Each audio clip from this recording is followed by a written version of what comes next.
say good morning.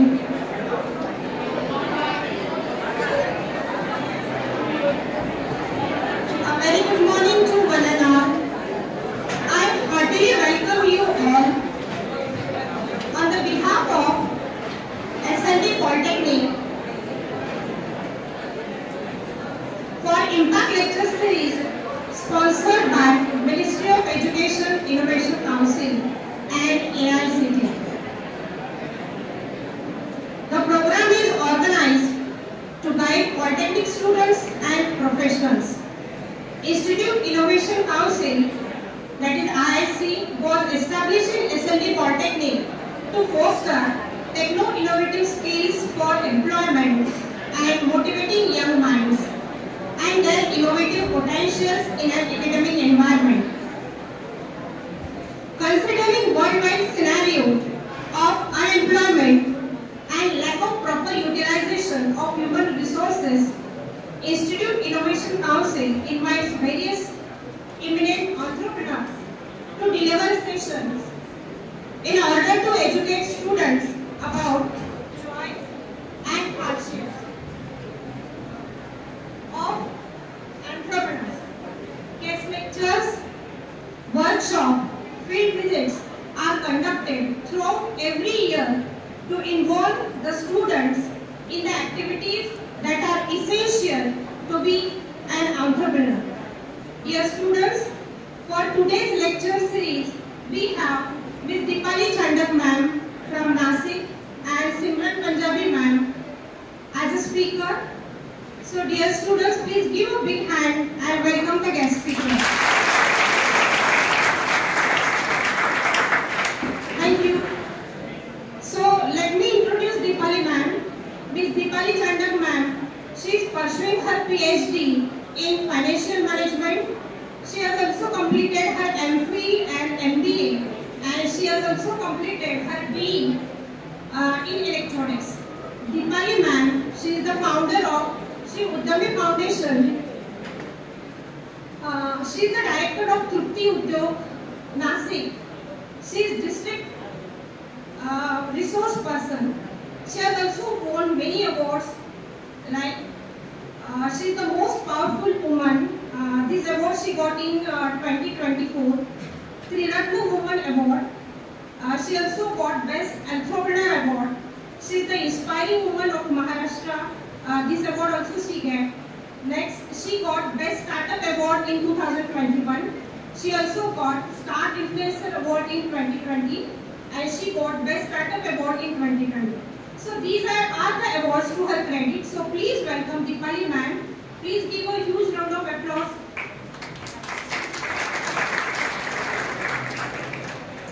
Thank you. And next we have Advocate Simran ma'am. She has completed her master degree, that is MSc in chemistry. She has also completed her LLB and LLM in criminal law. She is practicing as an advocate in district and session court at Yeola. She is also a gold medalist. So dear student, please welcome Advocate Simran Punjabi ma'am. Please give a big hand. Now I request our honorable principal, Mr. Tadav sir, to felicitate Deepali ma'am.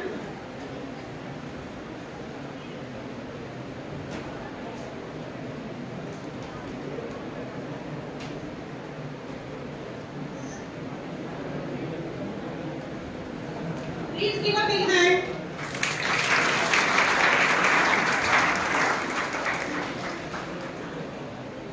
Now I request IIC Chief Coordinator Asude sir to felicitate Simran ma'am.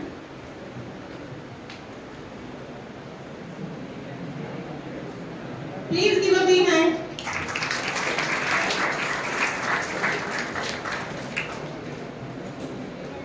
Thank you sir. Thank you ma'am. I request all the dignitaries on the dais to occupy their seats. Now may I request Honorable Principal Sri Jadhav sir of SLD Polytechnic to guide our students.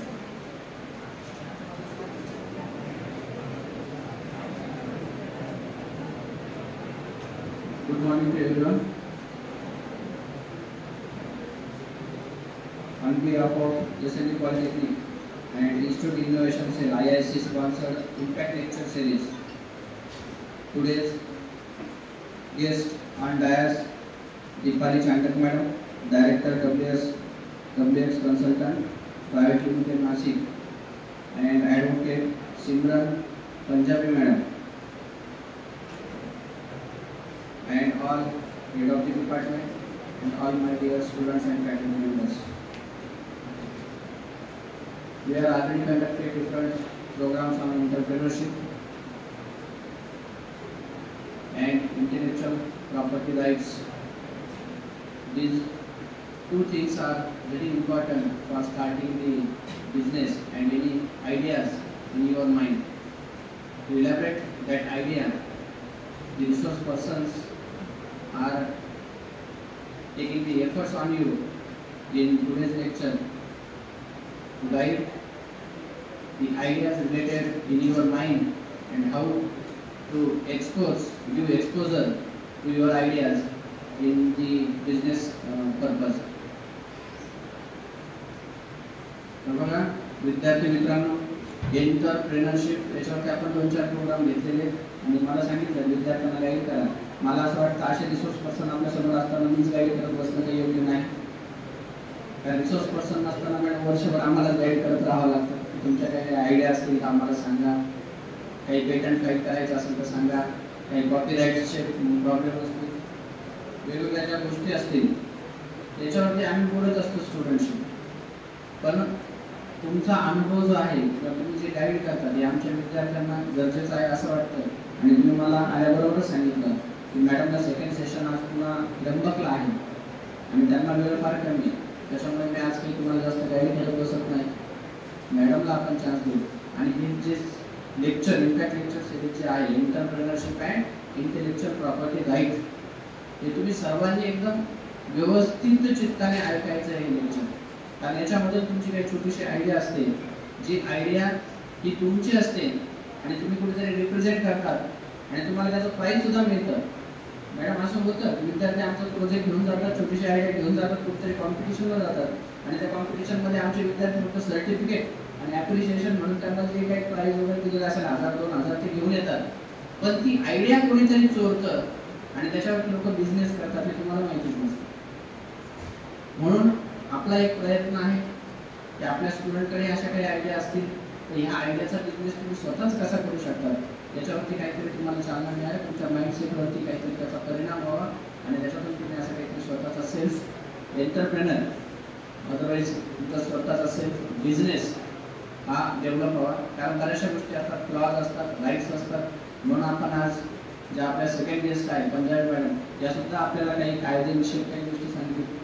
कारण कुठल्याही गोष्टी करत असताना आपण म्हणतो एखादा project paper present करायचा आहे, पब्लिश करायचा आहे. प्रेझेंट पब्लिश करताना जे पब्लिशर असतात they are taking the undertaking from students or publisher. ते अंडरटेकिंग घेऊन टाकतात की आम्ही कोणाचंच काही चुकलेलं नाही, ते सेफ असतात आणि पब्लिश करून मोकळे होतात. पण असं नसतं या गोष्टी. कारण प्रत्येक वेळेला कुठलाही प्रोजेक्ट आपण बनवत असतो every time we are trying to improve the last one. Improvement नसेल तर प्रोजेक्ट आपण इनिशिएट करून काही फायदाच नाही. ओके, म्हणजे इच अँड एव्हरी टाइम जुन्यामध्ये काय ड्रॉबॅक्स होते आणि नवीन असा कुठला प्रोजेक्ट असणार आहे ज्याच्यामध्ये तुम्ही काहीतरी इम्प्रूव्हमेंट देत आहे आणि ती इम्प्रूव्हमेंट असेल तर तुमची नवीन कन्सेप्ट होते आणि नवीन कन्सेप्ट ही असली पाहिजे.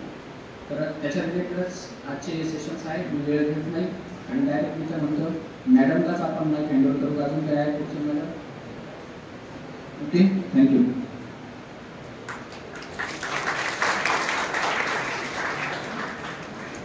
Thank you, sir, for your constant support and motivation to the students.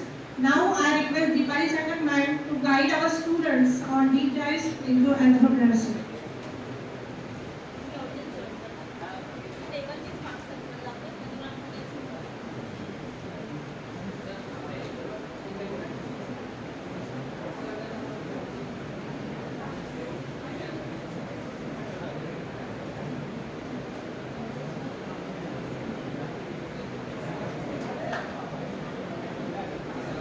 Good morning.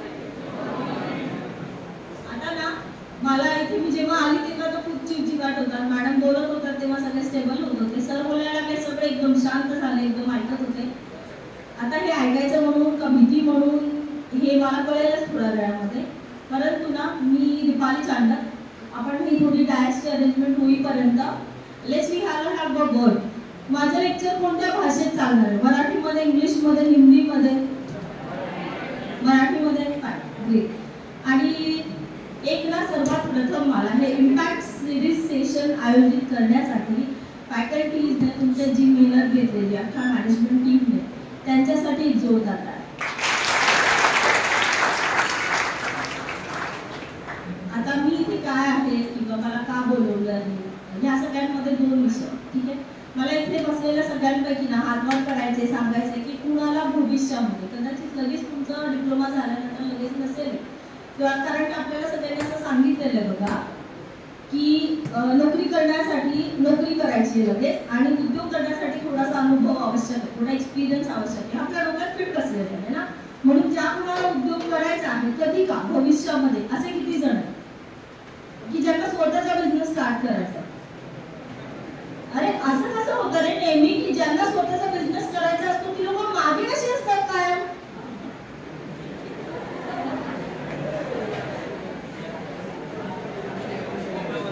असं वाटतं का की जी लोक स्टुडियस please please be with me, listen listen all listen all listen first listen all. मी तुमच्या बरोबर ना मोजून अर्धा पाऊण तास बोलणार आहे, जास्त वेळ बोलू शकणार नाही. जसं सरांनी सांगितलं मला अजून पुढे जायचंय का. ठीक आहे.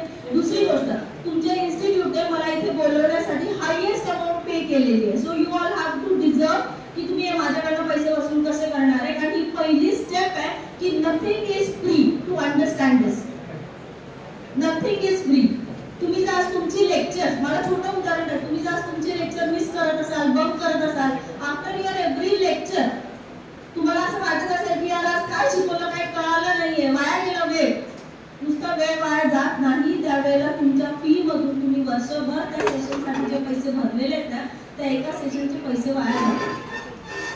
आणि हे वाया जाण्याचं मागे कारण फक्त तुम्हीच आहे. जोपर्यंत तुम्ही तुमची किंमत अंडरस्टँड करणार नाही, तुमची किंमत समोरच्याकडनं वसूल करणार नाही, तोपर्यंत ह्या इकॉनॉमिकल स्टँड मध्ये तुम्हाला काहीही व्हॅल्यू नाही.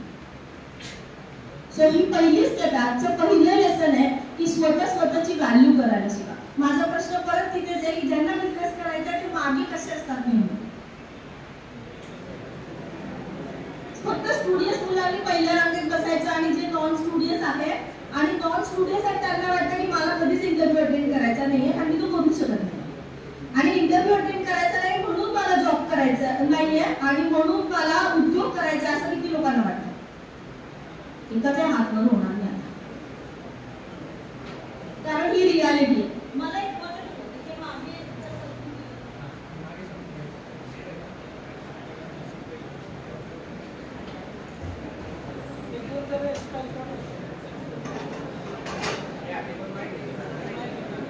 आता माझ्याकडे एक प्रेझेंटेशन आहे. ठीक आहे, या प्रेझेंटेशन वरती आपण बोलू शकतो. नाव आपण ऑलरेडी थोडं लेट आहे, आपण प्रेझेंटेशन वरती बोलू शकतो. और तुम्ही ठरवू शकता माझ्या बरोबर एंटरप्रेन्योरियल ॲटिट्यूड वरती बोलायचं. म्हणजे उद्योजक व्हायचं असेल तर काय काय स्वतःमध्ये बदल करावे लागतील किंवा काय निर्णय घ्यावे लागतील आयुष्यात त्यावरती बोलायचं. तर तुम्हाला सगळ्यांना ऐकून थोडंफार की नवीन उद्योजकांसाठी, नवीन उद्योगासाठी कोणत्या क्षेत्रात संधी आहे आणि त्याच्यासाठी शासन तुमच्यासाठी काय काय घेऊन आलेलं आहे आणि ते कुठून मिळवता येईल. तुम्हाला कशाला माहिती पाहिजे बोला पटकन. कारण की मी work as a business consultant. आम्ही जवळपास 5 मिनिस्ट्री बरोबर कनेक्टेड आहे. आम्ही त्यांच्या योजना भारतभर लागू करतो. म्हणून या सगळ्या योजना एका जागी तुम्हाला इंटरेस्ट असेल, भविष्यात जेव्हा वापरायचे असेल तेव्हा पण वापरता येण्यासारख्या आहे.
that. Till that don't waste our time. Please. एक स्टोरी सांगते बघा.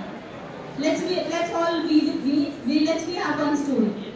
पहिली स्टोरी आहे, 2 स्टोरी सांगणार आहे. आता मी ठरवून आली आता इथपर्यंत येताना की तुमच्या बरोबर 2 स्टोरी शेअर करेल. नंतर बघू टेक्निकल प्रेझेंटेशनचं काय करायचं. पहिली स्टोरी अशी आहे की लिसन.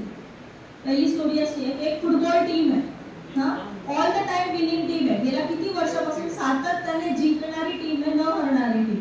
आणि आता पुढे 3 दिवसांनी मॅच आहे अपोनंट बरोबर. आणि आता कॅप्टनच्या लक्षात येत आहे की फुटबॉल टीम मधला जो गोली आहे ना तो आजारी पडलेला आहे. ठीक आहे. सो आता गोली आजारी पडलेला पुढून 3 दिवस आहे. टीम तर परफेक्ट आहे, दुसरा गोली नाही आमच्याकडे. आणि आता आम्हाला एक गोली शोधण्याचा प्रवास सुरू केलेला आहे. He has interview so many गोलीज.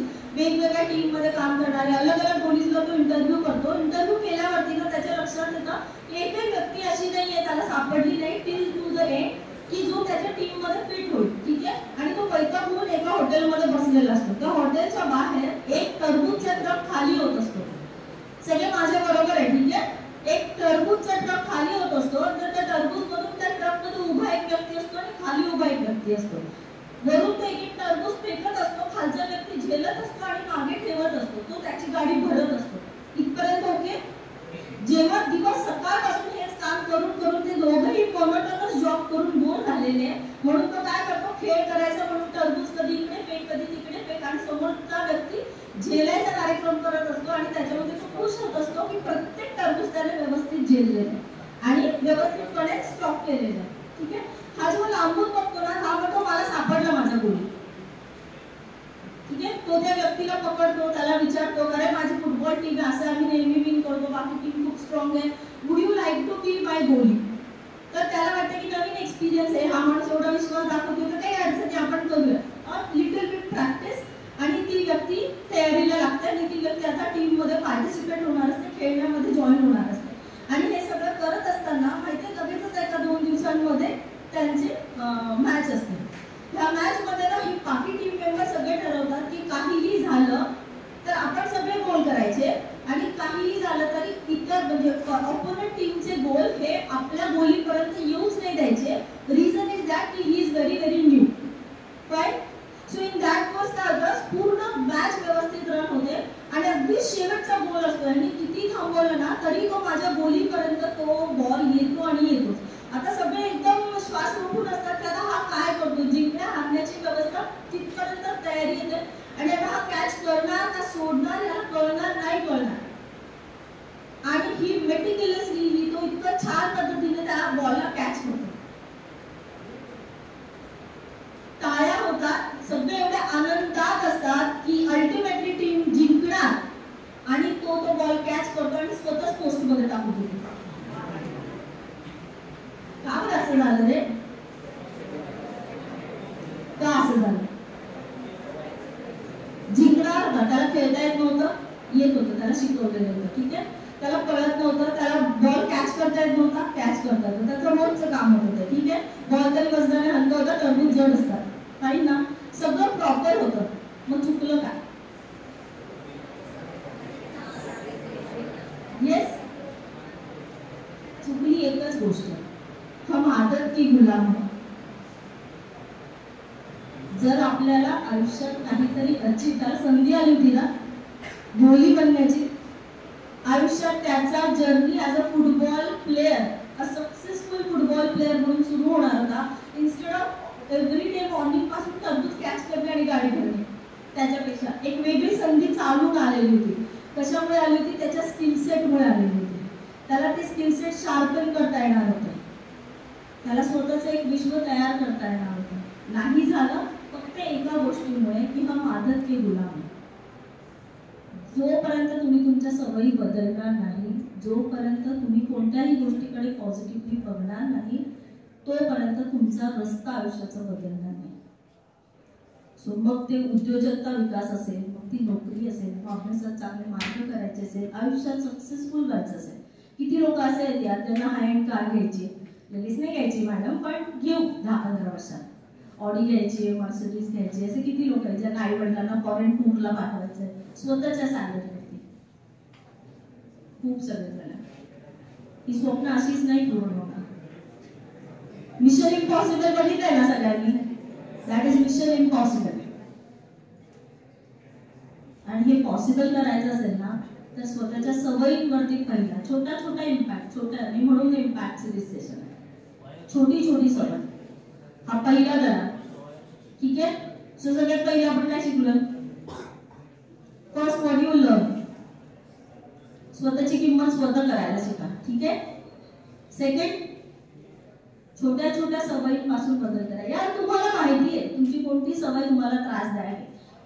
There is no one जे तुम्हाला अक्कल शिकवणार आहे. यार तू असं कसं वागतो, वेळेत कसं आहे प्रत्येक वेळी कसा होमवर्क इनकम्प्लीट असतो, प्रत्येक वेळी कसे लोकांकडे उधार मागत असतो, कसं तुझे पैसे तुला पुरत नाही. हे तुम्हाला कुणी वेगळं सांगण्याची गरज नाहीये. ते मीच आहे आणि मला माहिती आहे माझ्या कोणत्या सवयी वाईट आहे. सगळ्या सवयी एकदम सुधारणार नाही, पण हळूहळू सुरुवात करायला काय अडचण नाहीये. ठीक आहे. हा दुसरा विषय. आता अजून एक स्टोरी नंतर, परंतु उद्योजकता विकासाकडे पुढे जाताना मला तुम्हाला असं सांगायचं आहे, महाराष्ट्र शासन किंवा केंद्र शासन हे पूर्णपणे उद्योजकता विकासावरती सध्या पूर्ण भर देत आहे. तुम्हाला विचार करा, हे इम्पॅक्ट सिरीज सेशन आहे ना, याच्यासाठी फंडिंग सुद्धा गव्हर्नमेंट कडून आलेलं आहे. तर गव्हर्नमेंटने काय एवढे पैसे खर्च करावे तुमच्या सगळ्यांसाठी? कारण गव्हर्नमेंटचा एक मोटो आहे की भारतामधून उद्योजक तयार झाले पाहिजे, आपण फक्त सर्व्हिस प्रोव्हायडर नाही पाहिजे. मी ह्या सगळ्यांचा अर्थ काय की आपण फक्त कुठेतरी नोकरी करलेलं नाही पाहिजे. यामध्ये ह्या सगळ्यांमध्ये पोटेन्शियल आहे, प्रत्येकामधून उद्योग होणार आहे. पण आताचं जग आहे का एकटं उद्योग करण्याचं नाही. तुमच्या मित्रांमध्ये तुम्हाला हे पूर्णपणे माहिती आहे की एखादी व्यक्ती अशी आहे की ज्याची कन्व्हिन्सिंग स्किल खूप छान आहे ना. पिकनिकला जायचं ट्रिप प्लॅन केलेली आहे, पण आपण म्हणतो आपल्या मैत्रिणीला की यार तू बोलते का माझ्या वडिलांची, तू बोलली ना तर वडील लगेच ऐकते. होतं ना असं खूप वेळा. का बरं? आपण बोललं तर ऐकणार नाही, ती बोलल्यावरती ऐकेल, असं का बरं? पण कुठेतरी मनात हे एक्सेप्ट करायला पाहिजे की येस तिचं कन्व्हिन्सिंग स्किल चांगलं आहे, तिची बोलण्याची पद्धत परफेक्ट, तिला ती आपजूत असेल, म्हणजे तिला ती स्वतःहून बाय गॉड ग्रेस असेल, तिने ती कल्टिवेट केलेली असेल, तिला फॅमिली बॅकग्राऊंड कसं मिळालं असेल. मग ती आपल्या टीम, जर मला उद्योग करायचा असेल तर अशी व्यक्ती माझ्या टीम मध्ये नको का मार्केटिंग हँडल करायला पाहिजे ना. मला तर येतच नाही मार्केटिंग, माझं तर बोलायला गेलं समोरच्या नाही म्हटलं की डोकं चालत ना. मग त्याच्यापेक्षा आपण तिथून बाहेर राहणं, आपण आपला स्ट्रॉंग एरिया शोधणं, टेक्निकल गोष्टीत आपण स्ट्रॉंग असेल तर ते करणं, पण आपल्याला आपल्या विश्वासाचं, आपल्या प्रोजेक्टमध्ये समान ड्रीम असलेलं की ज्याला वाटावं की माझी कंपनी आहे, असा एखादा पार्टनर नको का? किंवा सॅलराईड व्यक्ती कदाचित सॅलरी पुरतं काम करेल, पार्टनर असेल तर त्याचा बिझनेस म्हणून काम करेल आणि टीम बिल्ड होईल. राईट. तुम्हाला म्हणजे रतन टाटांनी एका जाहीर सभेमध्ये असं सांगितलं होतं, माझ्याकडे हे सगळं घेऊन टाका, जेवढा प्रॉपर्टी आहे, जेवढी असेट आहे, जेवढं गुडविल आहे, हे सगळं घेऊन टाका आणि परत मला मी जी टीम मागतो, माझी जिथून मी सुरुवात केली होती ती टीम मला परत द्या, मी परत एम्पायर असंच उभं करून दाखवेल. कदाचित हे एम्पायर उभं करायला मला आयुष्याची 50 वर्ष लागली, आता ते मी पुढच्या 10 वर्षात उभं करून दाखवेल, कारण की आता मला त्यातला स्किल सेट आहे. So team is always important जर तुम्ही स्वतःच्या बिझनेसकडे बघत असाल. मी परत एकदा तिथे ते शासनाच्या खूप विविध योजना आहेत. महिला उद्योग धोरण आधी महाराष्ट्रात सुरू होतं, आता भारतभर सुरू होतं. सगळ्यात पहिली महिला उद्योग धोरणाची सुरुवात ही महाराष्ट्रात सुरुवात झाली. जर तुमच्या उद्योगामध्ये 51% पार्टनर महिला असेल, मुली असेल, तर तुम्हाला शासनाच्या इतक्या योजना लागू होतात. तुम्ही भारतातले 4 एक्झिबिशन, भारताबाहेरचे 4 एक्झिबिशन विनामूल्य अटेंड करू शकता. स्वतःचा स्टॉल लावू शकता. स्टॉलचे पैसे इन डॉलर्स, जाण्या येण्याचा खर्च, राहण्याचा खर्च हा सगळा शासनाकडनं केला जातो. फक्त एका गोष्टीवरती की जर महिला तुमच्या उद्योगामध्ये 51% पार्टनर असेल तर. वर्सटाईल आहे ना, वी नेव्हर नोस. पेपरमध्ये आपण ऐकतो, वाचतो महिला उद्योग धोरण. ज्याला कुणाला उद्योग करायचा त्याने खोलात जाऊन विचार केला की अरे महिला उद्योग धोरण बघू तर नाही मला लागू होते, आय एम अ जेंट्स. पण नेमकं महिला उद्योग धोरण शासनामध्ये काय घेऊन आलं? मग एखाद्या महिलेला पार्टनर घेऊन मला ती सगळी स्कीम अवेल करता येते का? मला तिची मदत घेऊन माझ्या उद्योगाला गती देता येते का? ठीक आहे. बजेट कुणी बघितलं यावेळेसचं? बजेट कशाला? आता बजेट आता जरा परीक्षेचा विषय, आता अभ्यास करण्याचा महत्त्वाचा विषय. ठीक आहे. बजेट ना will tell you not only about your business but your job as well. बजेटमध्ये जर मागच्या बजेटमध्ये बघितलं असेल ना, मागच्या बजेटमध्ये एक धोरण होतं की ते जवळपास 100 ओपीडीज म्हणजे 100 मेडिकल इन्स्टिट्यूट सुरू करणार आहे. छोटं उदाहरण आहे का, सोलारला आता घेऊन आलेलेच आहेत. 100 मेडिकल इन्स्टिट्यूट सुरू करणार आहे. हे तुमच्यापैकी जर कुणाला माहिती असेल तर ठीक आहे, पण मागच्या बजेटमध्ये त्यांनी सांगितलं होतं की भारतामध्ये ते 100 मेडिकल इन्स्टिट्यूट सुरू करतील. मेडिकल इन्स्टिट्यूट हे विदाउट ओपीडी सुरू होतात का? प्रत्येकाने बघितले मेडिकल इन्स्टिट्यूट तुमच्या गावात कुठे ना कुठे क्लोज बाय असते, तर याला ओपीडी कनेक्टेड असतात. आता विचार करा, जेवढे मेडिकल इन्स्टिट्यूट सुरू होतील त्या प्रत्येक जागी एवढी मेडिकल इक्विपमेंट्स येतील. ठीक आहे, येते ही सगळी मेडिकल इक्विपमेंट इलेक्ट्रिकल किंवा इलेक्ट्रॉनिक्स असतात किंवा इलेक्ट्रोमेकॅनिकल असतात. ऍग्री तुमचाच विषय बोलतील, बरोबर आहे ना? अरे एवढ्या मशिनरीज जर तुमच्या गावाजवळच्या एखाद्या मेडिकल इन्स्टिट्यूटला येतील तर एवढ्या मशिनरी बाय करणारी ते कॉलेजेस किंवा ते इन्स्टिट्यूट आहे. ठीक आहे, पण या मशीनच्या वॉरंटी, गॅरंटी, मेंटेनन्स वर काम करणारी लोक कुठे? मग जर मेडिकल इन्स्ट्रुमेंट मधलं टेक्निकल स्किल डेव्हलप केलं, with you all technical group of 5 बनवलं की 5ही जण टेक्निकली स्ट्रॉंग आहे, विचार करा तुम्हाला किती काम. Government is coming with the electrical vehicle, right? Electrical vehicle वरती आपण एवढं बोलतो, इलेक्ट्रिकल व्हेकलला फार मेंटेनन्सची गरज नाही, म्हणून इलेक्ट्रिकल व्हेकलच्या मेंटेनन्सच्या फंदात पडू नये. बॅटरी बनवणं वगैरे खूप लांबचे विषय आहे. ठीक आहे, ते बनवता येईल नंतर. आता आपण बनवू शकत नाही लगेच बॅटरी काढणं, लगेच आपल्या लिथियम बॅटरीला चायनाची कॉम्पिटिशन, आपण लगेच त्या फील्डमध्ये नाही उतरू शकत.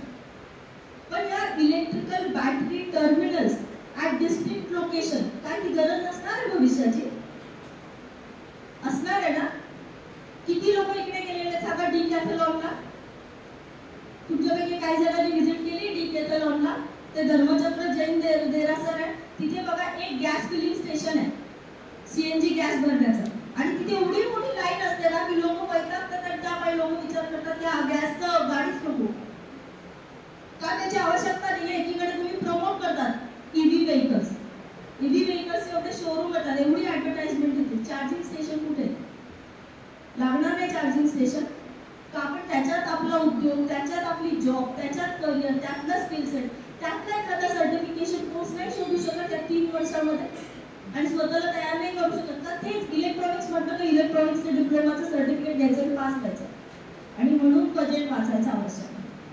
म्हणून बजेटचं अनालिसिस, कारण बजेटचं अनालिसिस सांगतं की पुढच्या 5 वर्षात कोणत्या क्षेत्रात संधी येणार. आयटीचे विद्यार्थी आहे इथे, कम्प्युटर्सचे तुमच्याकडे कम्प्युटर ट्रेड असेल ना, कम्प्युटर्सच्या किती मुलांना माहिती आहे की कम्प्युटर्स मध्ये अगणित संधी आहे स्टॉक मार्केट मध्ये काम करण्याची? या मॅडम वेगळंच काहीतरी बोलतात, त्यांना स्टॉक मार्केट विषय कॉमर्स, विषय मॅनेजमेंट, विषय फायनान्स, आणि कशाला आयटी इंजिनियर्सला. किती लोक स्टॉक मार्केट मध्ये काम करतात सांगा? ट्रेडिंग किती करतात तुमच्याकडे? थोडं ट्रेडिंग. बरं बिटकॉइन मध्ये किती काम?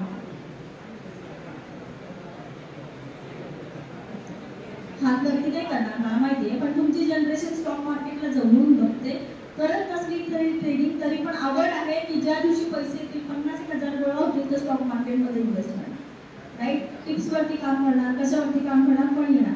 हे स्टॉक मार्केट विचार करा पूर्ण आणि पूर्णपणे इंटरनेट वरती आणि सॉफ्टवेअर वरती काम करतात. बघितलं कुठे फिजिकल ट्रेडिंग होता ना?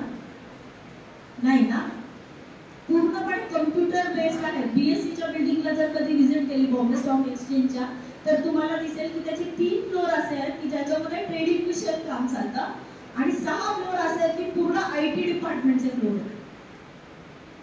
कारण की जरा सुद्धा इंटरनेट फेल्युअर झालं, जरा सुद्धा सॉफ्टवेअर बग पकडला की हे मार्केट क्रॅश होतं. आणि आजपर्यंत ऐकून नाही हे मार्केट क्रॅश झालेलं, याचा करा विचार करा की मागे आयटी इंजिनियर्सची केवढी मोठी यंत्रणा लागते. ती संधी दिसू नये का आपल्याला? त्याच्यामध्ये उद्योगाची संधी दिसू नये का? त्यांच्या एवढ्या सर्व्हिस फ्रीलान्सिंगला देतात. मी मॅडमकडे माझं प्रेझेंटेशन आता रन करते, पण मॅडमकडे एक ना प्रेझेंटेशन देऊन जाईल. मॅडम शक्य असेल तर विद्यार्थ्यांच्या ग्रुपवरती शेअर करा.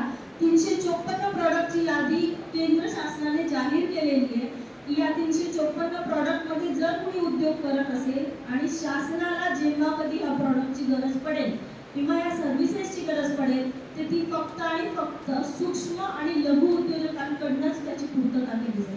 मग मला जर उद्योग करायचा स्वतःचा पण कळत नसेल की मी कुठून सुरुवात करावी, तर ही 354ची प्रॉडक्टची यादी जाहीर आहे, याचा अभ्यास करा. बघा आपण एखाद्या उद्योगामध्ये करू शकतो का, त्याच्या अभ्यासाची तयारी करा आणि त्यातला एखादा प्रॉडक्ट घेऊन शासनामध्ये उतरता करा. या टेंडर वगैरे फॉरगेट अबाउट दॅट. शासनाला प्रॉडक्ट द्यायचा मग मला टेंडर भरता येतं का, त्याची गरजच नाही. प्रत्येक जागी माणसं आहेत ते काम करायला. टेंडर भरणं कॉम्प्लिकेटेड गोष्ट नाहीये. जेम पोर्टलला येणं कॉम्प्लिकेटेड गोष्ट नाहीये. कॉम्प्लिकेटेड आहे स्वतःचा निर्णय घेणं की करायचं काय. 354 प्रोडक्टची यादी मॅडमकडे देऊन जाईल, अख्खं प्रेझेंटेशन देऊन जाईल. भारत सरकारने जर तुम्ही एवढ्यात ऍड बघितली आहे काही PMFME बद्दल, मिनिस्ट्री ऑफ फूड प्रोसेसिंग बद्दल, मिलेट बद्दल ऍड बघितली आहे. सध्या इंटरनॅशनल मिलेट इयर सुरू आहे भारतामध्ये. भारताचं एक ब्रीदवाक्य आहे की पुढील 3 वर्षांमध्ये किंवा पुढील 5 वर्षांमध्ये ते पूर्ण जगाचं किचन म्हणून भारताला बघण्याचा विचार करतात. म्हणजे विचार करा, फूड प्रोसेसिंग मध्ये शेती पूरक उद्योगामध्ये किती लोक शेतकरी बॅकग्राऊंड मधून येत रे? 90%, right.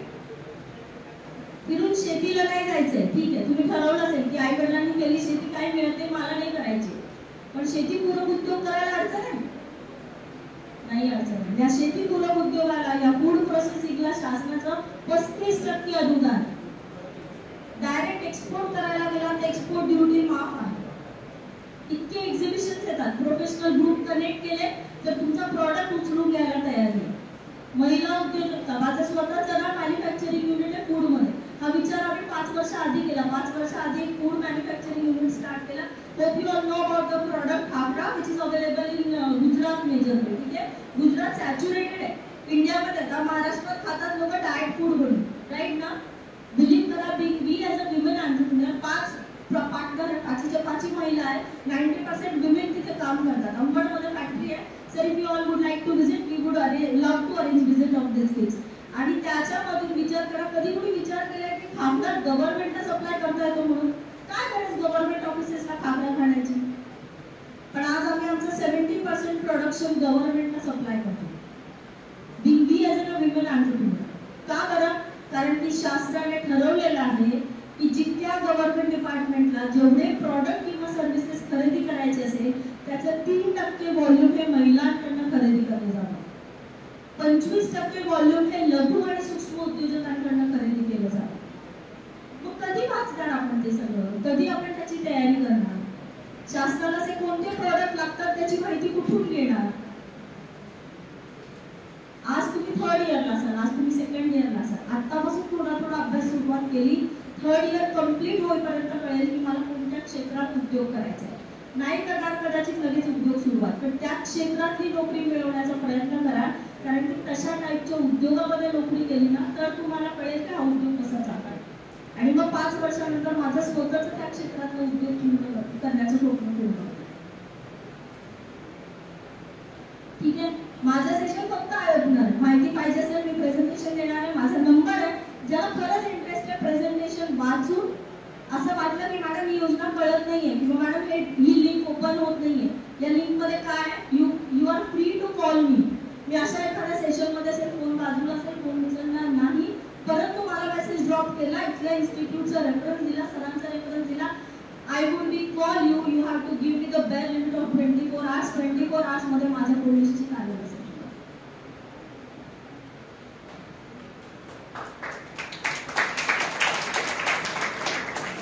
So we are always open for you to take you with us in the journey of entrepreneurship.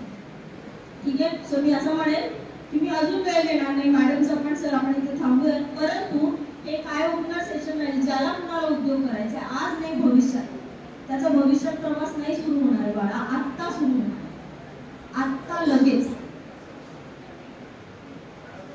ठीक आहे. माझी हिस्ट्री फार सांगत नाहीये कारण 13 वर्ष मी टीचिंग मध्ये होते, जवळपास 13 नाही 16 वर्ष. After my MD I was in teaching because teaching was my passion. ठीक आहे. पण असं होतं कुठेतरी की स्वतःचा बिझनेस सुरू करायचा आहे. ॲट द एज ऑफ 40, याच्या 7-8 वर्ष आधी ॲट द एज ऑफ 40 असं वाटलं आता जरी स्वतःचा बिझनेस काय सुरू केला ना तर रिटायर्ड इथेच होणार टीचिंग मध्ये. नंतर एज नंतर कोणतीही गोष्ट सुरू करायला खूप डिफिकल्ट आहे, नवीन सुरू करायला. Because age starts to come ahead आणि मग खूप नवीन बिझनेस आहे, 5 वर्ष नवीन बिझनेसला जायचे, खूप पळापळ करायची. And so on a very fine day, I give resignation. I stopped my that most happening journey, and I started with my business. आज 7वं वर्ष आहे त्या बिझनेसला, but let me tell you, I am satisfied and happily running on that path. याची सुरुवात कधीही करता येते, फक्त स्वप्न लवकर बघा, त्याच्यावरती स्वतःवरती काम करा, स्वतःवरती अभ्यास करा, स्वतःला वेळ द्या. So all the best. मला फोन येतील असं मी वाट बघतीये, ठीक आहे. मला इथे इन्स्टिट्यूटने जेवढे पैसे खर्च करून बोलवलं ना, याचं 2 उद्योजक जरी तयार झाले लगेच नाही, पुढच्या 10 वर्षात तरी मला असं वाटतं की आपल्या ट्रेनिंग फील्डचं माझं इथे येण्याचं काहीतरी कारण झालं या AICTE ज्यांनी एवढे पैसे लावले त्यांचं, ठीक आहे. So we are looking for only 2 at least 2 successful trainer, आणि we are looking out of you. पुढच्या 5 वर्षात का होईना, पुढच्या 10 वर्षात का होईना, जसं मॅडमने आम्हाला बोलवलंय तसं इथे तुमच्यामधून कुणीतरी असावं स्वतःच्या सक्सेस स्टोरी सांगण्यासाठी. So all the best my dear students.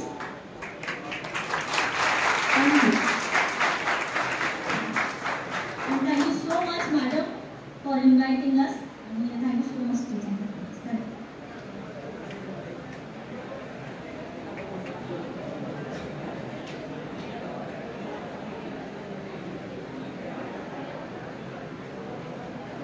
Thank you, ma'am, for your valuable guidance.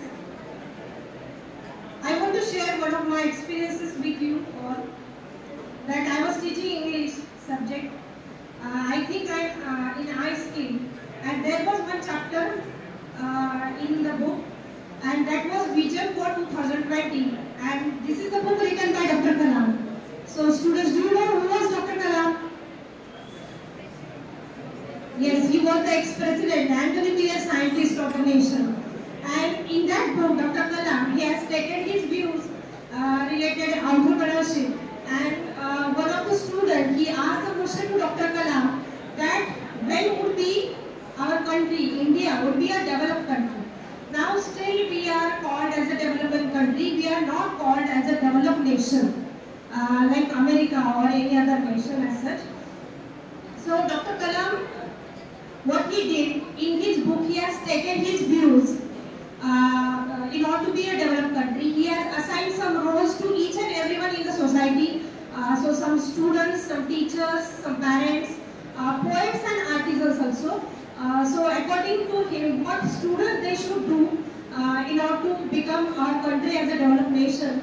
So he says that after completion of their education, students they should rather seeking the jobs, what they should do, they should start up their own business, they should put up their own business, they should develop their own business. Then India would be a developed country up to 2020. And I think we are living in 21st century and his vision is not completed yet. So I think, dear students, this session is really helpful to you in future. So thank you, Dipali ma'am, once again. So give a big hand for Dipali ma'am. Now moving forward to next lecture, we have Advocate Simran Punjabi ma'am. So I request her to guide our students. Please.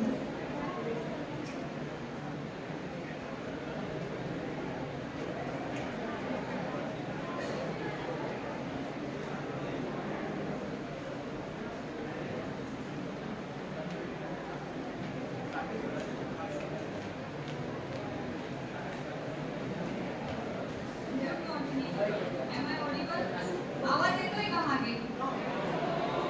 आता येतोय? Okay. तर आज मी तुमच्या सोबत intellectual property right या टॉपिकवर discuss करणार आहे.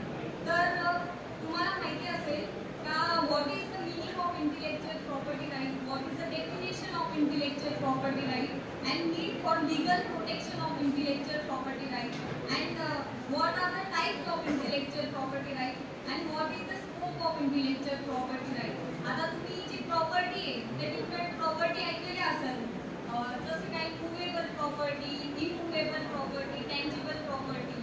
म्हणजे तुम्ही असं म्हणता ना की हे जे फ्लॅट आहे, घर आहे ते माझं आहे, ही कार आहे ही माझी आहे, असं तुम्ही प्रॉपर्टीबद्दल नेहमी बोलत असता ना.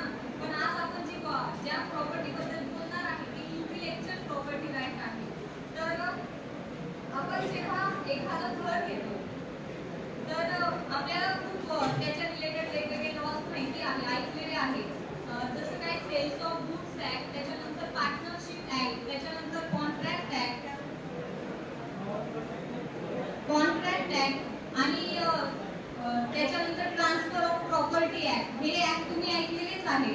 जसं आपण बोललो की सेल्स ऑफ गुड्स ऍक्ट, तर मग आता सेल्स ऑफ गुड्स ऍक्ट हा जो ऍक्ट आहे तर तो कशाच्या रिलेटेड आहे, तर आपल्याला त्याच्या नावाने समजतं की सेल्स ऑफ गुड्स ऍक्ट जो आहे तो गुड्सच्या रिलेटेड आहे. मग त्याच्यानंतर कॉन्ट्रॅक्ट ऍक्ट. मग आता कॉन्ट्रॅक्ट ऍक्ट काय असतो, कॉन्ट्रॅक्ट नावामध्ये दिलेलं आहे कॉन्ट्रॅक्ट, कॉन्ट्रॅक्ट मीन्स करार, राईट. तर मग त्याच्यासाठी कोणते कोणते इसेन्शियल एलिमेंट्स आहे, कोण कॉन्ट्रॅक्ट करू शकतो, कोणती ऍग्रीमेंट कॉन्ट्रॅक्ट असतं, कॉन्ट्रॅक्ट आपण कधी म्हणतो की ऍग्रीमेंट आहे, हे सर्व कशामध्ये दिलेलं आहे तर कॉन्ट्रॅक्ट ऍक्ट मध्ये दिलेलं आहे. तसंच नंतर ट्रान्सफर ऑफ प्रॉपर्टी ऍक्ट. आपल्याला जर एखादा फ्लॅट विकत घ्यायचा आहे नाहीतर जमीन विकत घ्यायची तर आपण काय करतो, तिथे जातो, जमीन बघतो, प्रॉपर्टी बघतो, का तर ती टेंजेबल प्रॉपर्टी आहे, राईट. आणि इंटेलेक्चुअल प्रॉपर्टी राईट जी आहे ती इनटेंजेबल आहे. तर त्याचा काय डिफरन्स आहे हेच मी तुम्हाला नंतर सांगणार आहे. तर टेंजेबल प्रॉपर्टी आहे, आपण जेव्हा फ्लॅट बघायला जातो तर आपण काय करतो, ते टच करून बघू शकतो, त्याच्यानंतर आपल्याला ती डोळ्यांनी दिसते, बरोबर. तर ते सर्व कशामध्ये दिलेलं आहे की ट्रान्सफर ऑफ प्रॉपर्टी ऍक्ट मध्ये. पण आज मी तुमच्या सोबत इंटेलेक्चुअल प्रॉपर्टी राईट बद्दल सांगायला आलेली आहे. तर मग आता जेव्हा तुम्ही मोबाईल यूज करता तेव्हा तुमच्या असं लक्षात येतं की कधीतरी तुम्ही YouTube बघत असताना त्याच्यावर नोटिफिकेशन कधीतरी तुम्ही बघितलेली असेल की त्याच्यावर असतं की तुमचं YouTube चॅनल आहे तर त्याच्यावर आहे ना कॉपीराईटचा अटॅक झाला आहे, त्याच्यानंतर कॉपीराईट इन्फ्रिंज झालेला आहे, नाहीतर व्हायलेशन झालेलं आहे.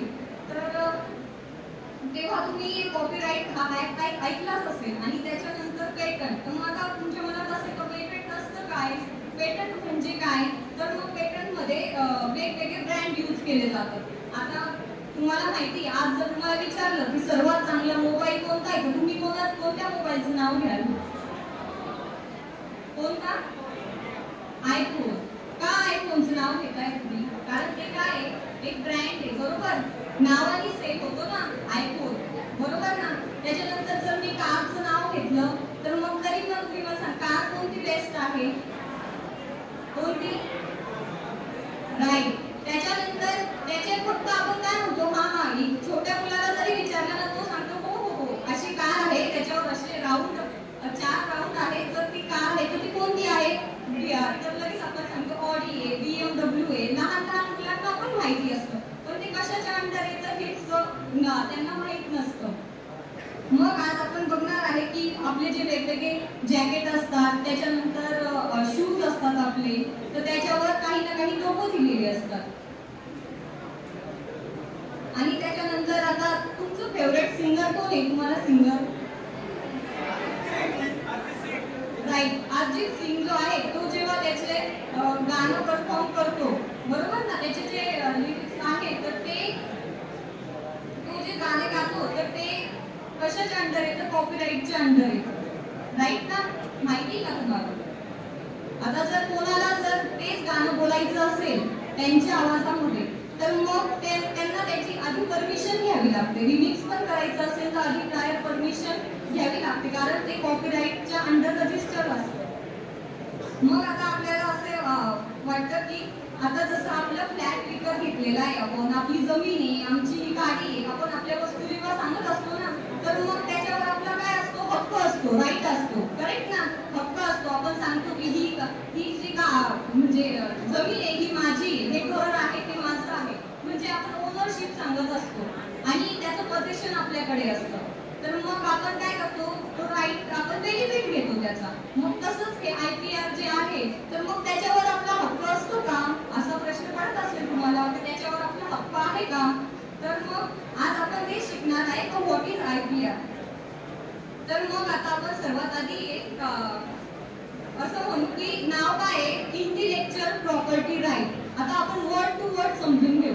तर आता आपण समजलं की फर्स्ट वर्ड काय आहे, इंटेलेक्चुअल. जेव्हा आपण इंटेलेक्चुअल हा शब्द ऐकतो तेव्हा आपल्याला काय वाटतं, लगेच आपल्या म्हणजे इंटेलेक्चुअल नाव पण घेतो, लगेच कधी दिमाग की बत्ती जला, बरोबर ना.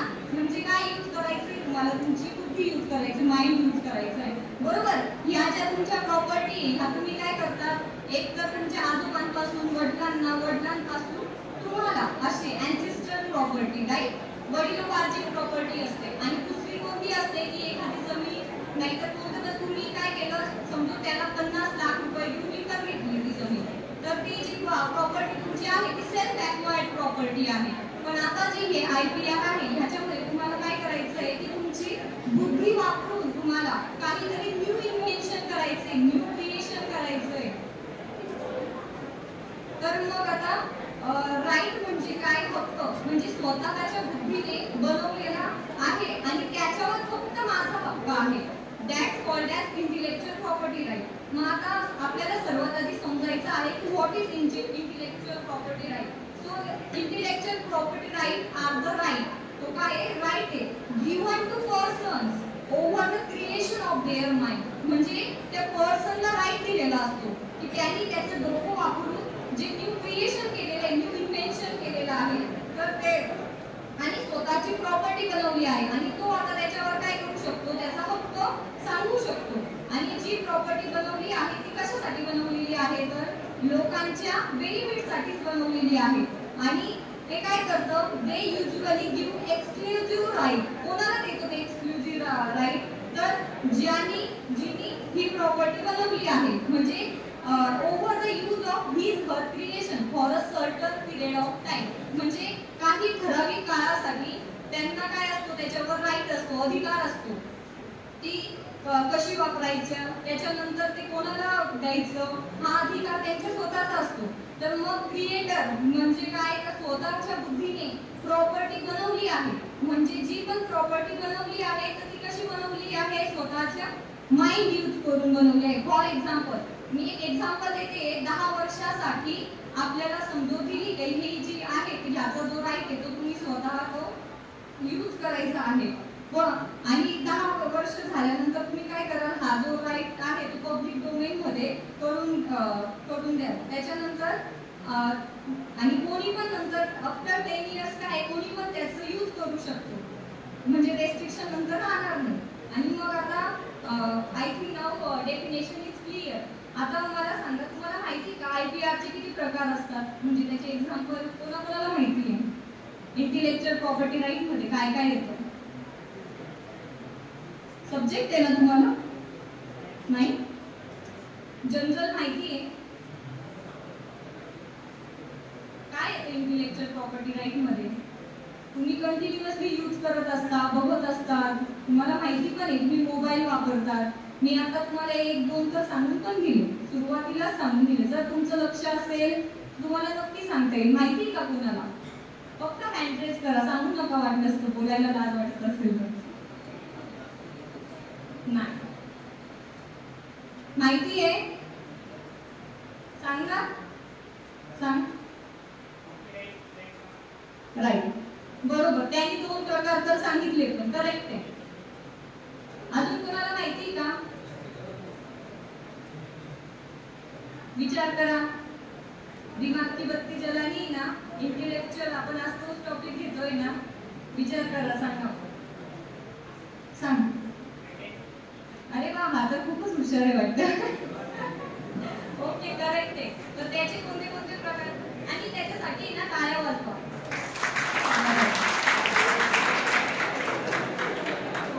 आता करेक्ट आहे. इंटेलेक्चुअल प्रॉपर्टी राईट मध्ये काय काय येतं, कॉपीराईट येतो, त्याच्यानंतर पेटंट येतं, ट्रेडमार्क येतं, जिओग्राफिकल इंडिकेशन्स येतं, आणि त्याच्यानंतर डिझाईन, पासिंग ऑफ, भरपूर काही त्याच्या अंडर येतं. तर मग आज आपण येणार जे मोस्ट इम्पॉर्टंट आहे असे त्याबद्दल मी तुम्हाला माहिती सांगणार आहे. जसं कॉपीराईट झालं, ट्रेडमार्क, पेटंट आणि जिओग्राफिकल इंडिकेशन, हे त्याचे इम्पॉर्टंट, मोस्ट इम्पॉर्टंट 4 प्रकार आहेत. तर मग त्याच्यामध्ये फर्स्ट आहे कॉपीराईट. मी आत्ताच सांगितलं ना, तुम्ही जेव्हा YouTube बघतात तेव्हा त्याच्यावर नोटिफिकेशन कधीतरी आलेली तुम्ही वाचली का, नाहीतर कधीतरी आपण बघतो की अशी इन्फॉर्मेशन आहे कॉपीराईट बद्दल. तर मग सर्वात पहिले आपल्या मनात प्रश्न येतो, कॉपीराईट म्हणजे काय. आणि आता मला सांगा, तुम्हाला नावावरनं काय वाटतं, नाव काय आहे, कॉपी राईट, बरोबर ना. आपण त्याचे 2 येतो, कॉपी आणि राईट. आता कॉपी हा वर्ड तर सर्वांनाच माहिती आहे, म्हणजे जवळपास आपण जेव्हा स्कूलमध्ये असतो तेव्हापासून आपण कॉपी हा शब्द ऐकत आलेलो आहे आणि खूप जणांनी अनुभवलेला पण आहे तो. आता कॉपी म्हणजे काय, की समजू पेपर चालू आहे, बरोबर, एक पुढे बसलेला मुलगा आहे आणि एक मागे बसलेला मुलगा आहे, करेक्ट. तर मग आपण काय करतो, मागे बसलेला मुलगा काय करतो, पुढच्याची कॉपी करत असतो. बरोबर ना? त्यांनी जो पेपर लिहिलेला आहे त्यांनी काय केला, तो पेपर स्वतःच्या मर्जीने लिहिलेला आहे. मागचा काय करतोय, त्याची कॉपी करतोय त्या पेपरची, म्हणजेच काय करतोय, नक्कल करतोय त्याची. हा झाला कॉपी. मग आता दुसरा वर्ड आहे राईट. मग राईट म्हणजे काय, अधिकार, हक्क, बरोबर ना? तर मग आता आज आपण बघणार आहे की समजा एक बुक आहे कोणाची, हॅरी पॉटरची. तर आता तुम्हाला माहितीच असेल हॅरी पॉटर कोण आहेत. त्यांची मूवी आहे, सिरीज आहे, त्याच्यानंतर त्यांचं बुक आहे. त्यांनी एक बुक तयार केलं होतं. तर त्याचे ऑथर कोण होते, J.K. रोलिंग यांनी हे बुक तयार केलं होतं. मग एक दिवस काय होतं की एक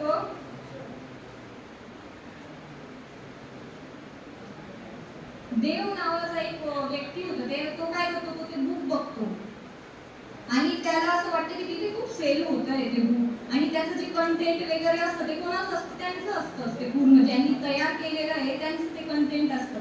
मग ह्याला काय वाटतं, J.K. रोलिंगनी तयार केलेलं असतं. त्याचं कंटेंट, आयडिया, माइंड सर्व त्यांचा असतो. मग ह्याला वाटतं की अरे हे बुक तर खूप जास्त विक्री होत आहे. मग तो काय करतो की आयडिया आपल्या इंडियामध्ये घेऊन येतो.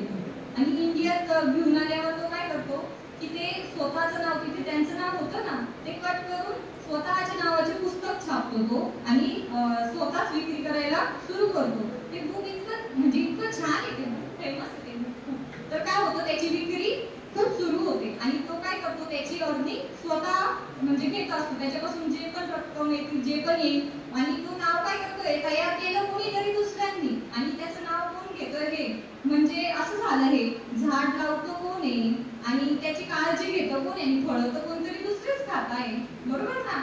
मग तो काय करतो, ह्याची विक्री करायला सुरुवात करतो. मग जेव्हा हे J.K. रोलिंग आहे त्यांना कळतं की इंडियामध्ये अशी व्यक्ती आहे, ती आपले जे बुक आहे ते कंटेंट आपण तयार केला आहे, सर्व बुद्धी आपली, माइंड आपलं आहे, सर्व आपलं आहे, आणि तो तिथे सेल करतोय. म्हणजे फायदा ह्याला नाही होते त्याचा, कारण की त्यांनी काय केलं, स्वतःचं नाव टाकून याची परमिशन तर नाही घेतली, काहीच नाही घेतली, आणि डायरेक्टली इथे सेल करायला सुरुवात करून दिली. त्याला जेव्हा हे समजतं तर तो काय करतो, केस फाईल करतो त्यांच्या विरोधात, इन्फ्रिजमेंट.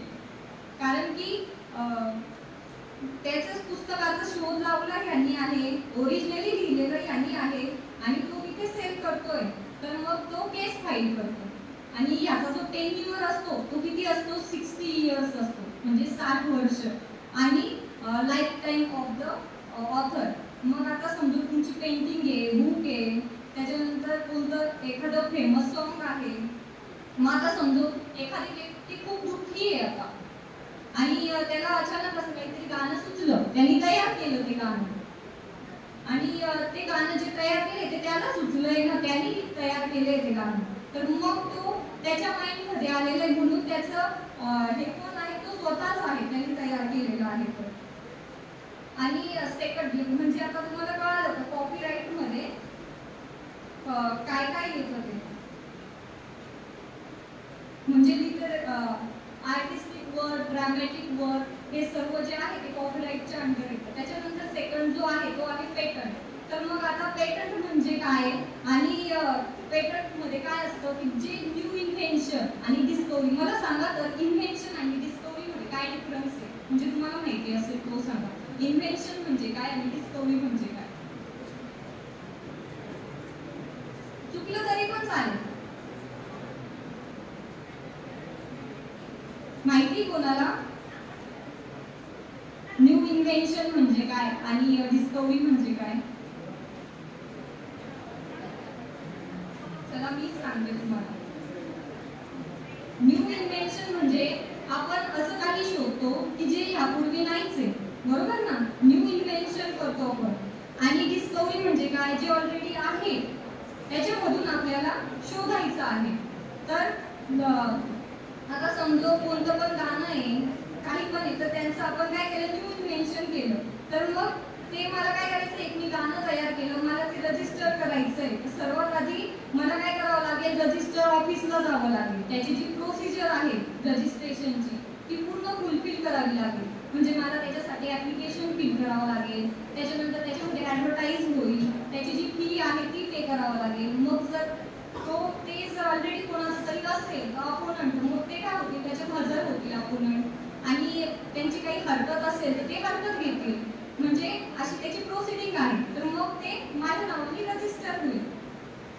हे जे आहे ते all over the world check केलं जातं. म्हणजे तुम्ही काही पण नवीन इन्व्हेन्शन करताना तर ते all over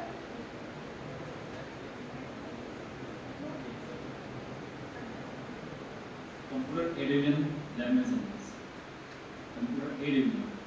Only aid division. B division कोणी यायचं नाही. aid division.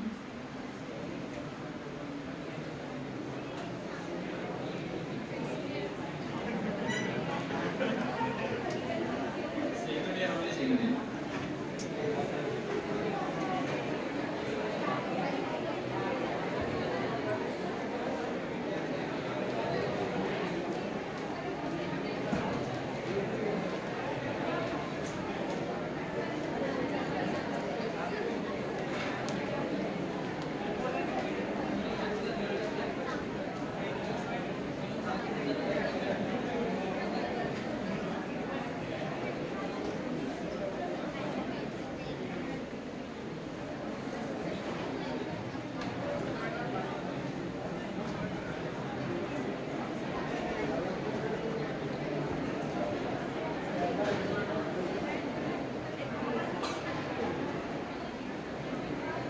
ओके, तर मग आपण काय बघत होतो पॅटर्न. तर मग आता सपोज बल्ब आहे तर त्याचा शोध कोणी लावलेला आहे? थॉमस एडिसननी लावलेला आहे. बरोबर. ह्याच्या आधी बल्ब नव्हता. जेव्हा आधी शोध लावला त्याचं सांगते, नाही तर तुम्ही म्हणा आज कधी शोध लावला? बल्ब आहे त्याचा शोध लावला आहे. तर मग ती जी वस्तू आहे ती ह्याच्या आधी होती का? नव्हती. त्यांनी आता त्याचं काय केलेलं आहे? शोध लावला आहे. त्यांनी ते इन्व्हेन्शन केलेलं आहे. त्याच्यामुळे जे पेटंट आहे ते कोणाला? त्यांना भेटेल. मग त्याच्यानंतर आता कोविड आता आलं होतं, कोविड कोरोना. बरोबर. तर तो कधी होता का आधी? कोविड कधी आला होता का? याच्या आधी नाही. तर आता आला. त्याच्यावर काही वॅक्सिन वगैरे होती का? नव्हती. त्याची वॅक्सिन कोणी तयार केली? इंडियामध्ये तयार झाली त्याची वॅक्सिन. आणि म्हणून मग ते इंडियाच्या नावाने रजिस्टर झालं. आणि त्याचा जो टेन्युअर असतो पेटंटचा तो किती असतो? 20 इयर्स असतो. कॉपीराईटचा किती सांगितला? 60 इयर्स सांगितला प्लस लाईफ टाईम.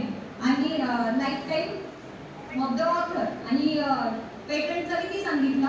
20 इयर्स. आणि आता आपल्याला नेक्स्ट बघायचं आहे ट्रेडमार्क. तर मग आता मला सांगा ट्रेड अँड मार्क जॉईन नाव आहे. ट्रेड अँड मार्क मी त्याचे दोन हे केले, भाग केले. Trade means what? ट्रेड म्हणजे काय? ट्रेड म्हणजे ट्रेड मीन्स बिझनेस आणि मार्क मीन्स बरोबर साइन, सिम्बॉल. तर मग ट्रेडमार्क म्हणजे बिझनेस साठी जो मार्क यूज केला जातो तर त्याचंच नाव ट्रेडमार्क.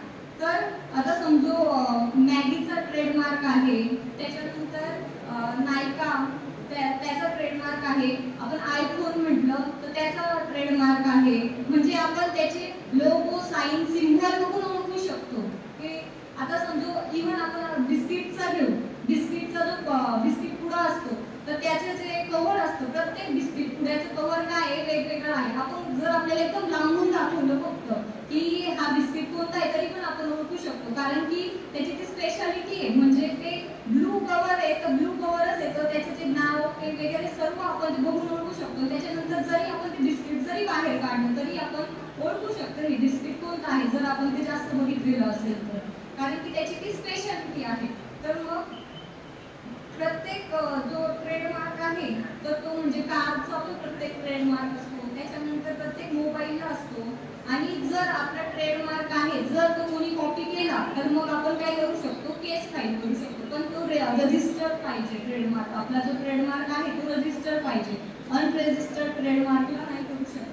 त्याच्यानंतर आता समजा एखाद्याच्या डोक्यात आयडिया आली. आताच मॅडमनी जसं सांगितलं की आयडिया आली. आता मला काय करायचं? माझ्या आज डोक्यात विचार आलाय, नाही तर एखाद्या मुलीच्या आज विचार आला. आपण काय करू? एक फोन तयार करू. आणि तो फोन असा तयार करायचा. तिने असे खूप वेगवेगळे आयडिया सांगितलं. मी असे करेल, मी तसं करेल, त्या फोनमध्ये असे हे असेल तसे असेल. तिने खूप काही काही वेगवेगळं सांगितलं. आणि मग ती काय करते? बाहेर निघून जाते कुठेतरी गावाला.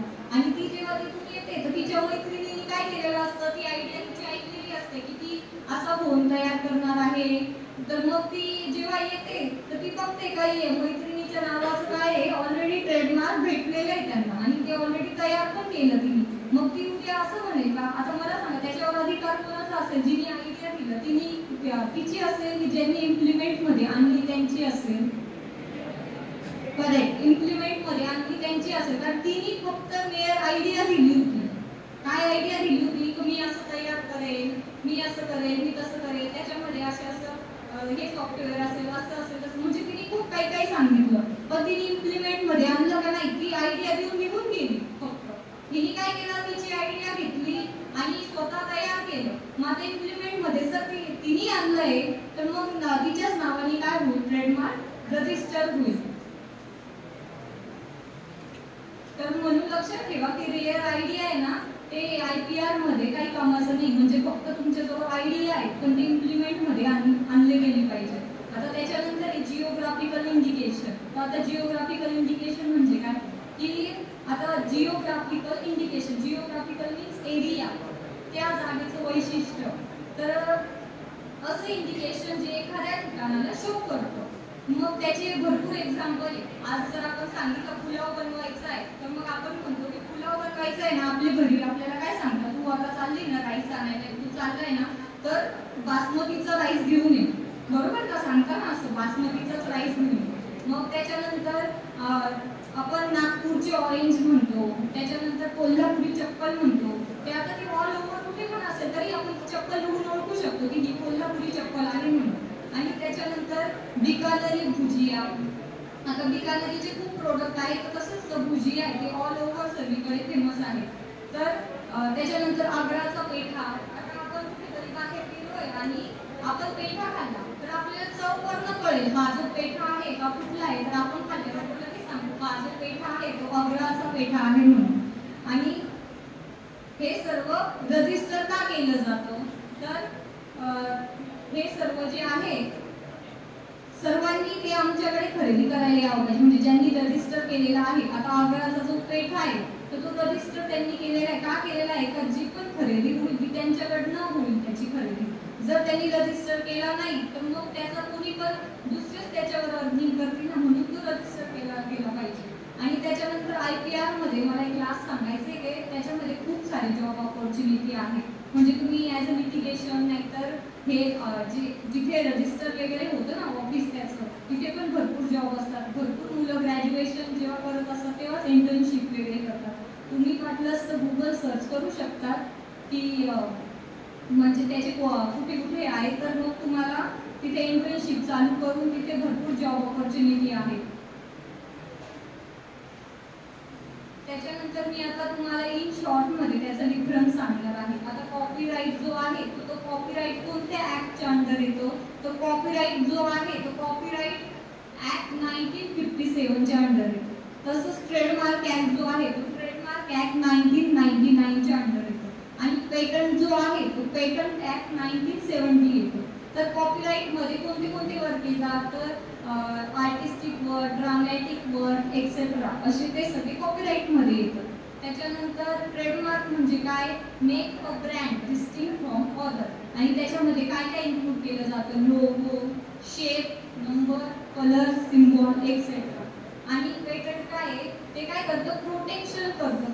कशाला प्रोटेक्शन करतं? ते की जे इन्व्हेन्शन केलेलं आहे novel original as a industrial utility. आणि आपण आता व्हॅलिडिटी बघूया. व्हॅलिडिटी कॉपीराइटची किती आहे? 60 इयर्स आहे. ट्रेडमार्कची किती आहे?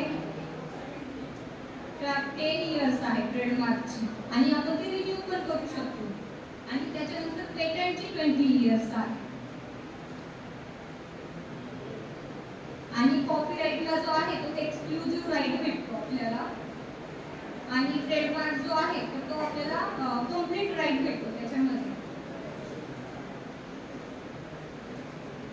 आणि ज्या रजिस्ट्रेशन आपण जेव्हा करतो तेव्हा 3 टेस्ट असतात त्याच्या. First one is novelty, second one is non obviousness आणि थर्ड वन इज युजफुलनेस. आणि त्याची प्रोसिजर काय आहे? आपल्याला जर रजिस्टर करायचं असेल तर सबमिशन ऑफ ॲप्लिकेशन, म्हणजे सर्वात आधी आपल्याला काय करावं लागेल? ॲप्लिकेशन सबमिट करावं लागेल. त्याच्यानंतर एक्झामिनेशन ऑफ ॲप्लिकेशन, त्याच्यावर काय केलं जातं? पूर्ण एक्झामाइन होतं की हा जो आपण रजिस्टर करतोय तर हे इन्व्हेन्शन आधी कोणी केलेलं आहे का वर्ल्ड वाईड चेक होतं. आणि काढली जाते. ते ॲडव्हर्टाइजमेंट काढल्यानंतर जर कोणाचं अपोजिशन असेल की असं असं आधीच मला दिलेलं आहे आणि अपोजिशन काही असेल तर तुम्ही अपोजिशन करू शकता आणि त्याच्यानंतर हिअरिंग होते. जर कोणी प्रेझेंट झालं हिअरिंग होते पार्टीजची, त्याच्यावर दोघांचं म्हणणं ऐकलं जातं, दोघांचे डॉक्युमेंट चेक केले जातात आणि मग त्याच्यानंतर Grant or selling of patent आणि मग नंतर ते ठरवतात ग्रँट करायचं की नाही करायचं ते. Okay, thank you. मी जास्त वेळ नाही घेत, मला कोर्टात जायचं.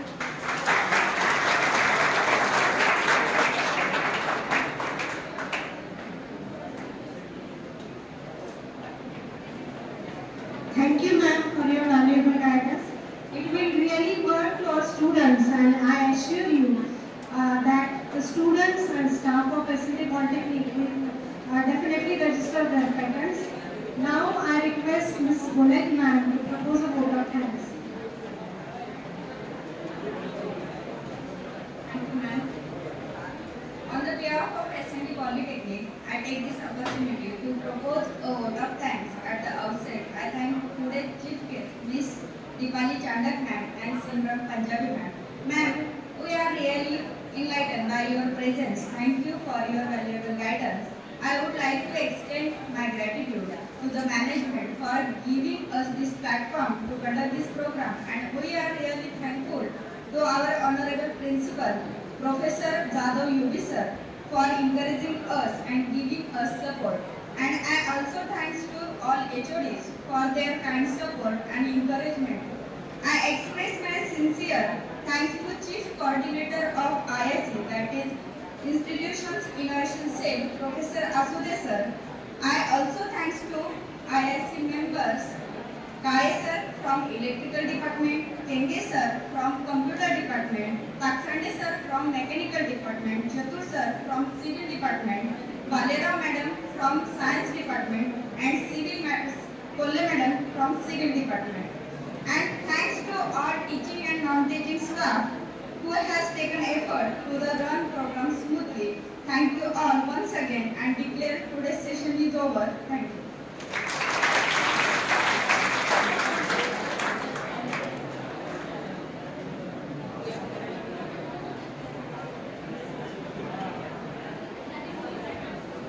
आधी मुली जाते ना.